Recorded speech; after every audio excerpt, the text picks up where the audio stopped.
Бисмиллахир-рахманир-рахим. Момундардын энеси Айшенебиз пайгамбарыбыз саллаллаху алейхи вассаламдын башка күндөргө караганда Рамазан айы кирген кезде көбүрөөк ибадат кылып, көбүрөөк намазга, дуага көңүл бурат эле дейт.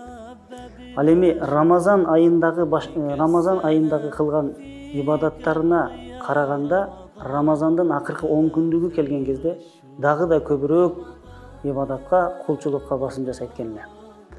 Азыр Рамазандын акыркы 10 күндүгүндө жашап жатабыз, урматтуу мусулман бир тууганым. Акыркы 10 күндүгүндө Аллах Таала мусулмандарды өзүнүн кулдарын тозоктон куткара турган күндө жашап жатабыз. Ал күндү, берекелүү күндөрдү жакшы пайдаланып, керексиз нерселерди аткарбастан ибадатка көбүрөөк көңүл бурууга чакырат элем.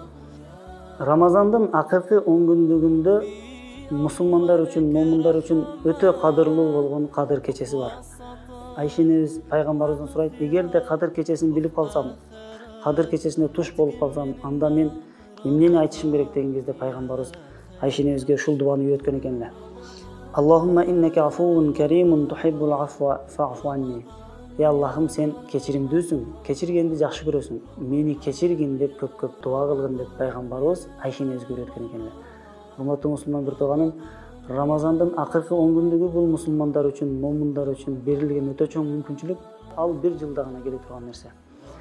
Ошондуктан ал кечелерди, акыркы 10 күндүктү, акыркы Кадыр кечелерин толук кандуу, туура пайдалануу менен керексиз нерселерди аткарбастан көбүрөөк ибадатка, дуага, истигфарга көңүл буруп өткөрүүгө чакырат элем.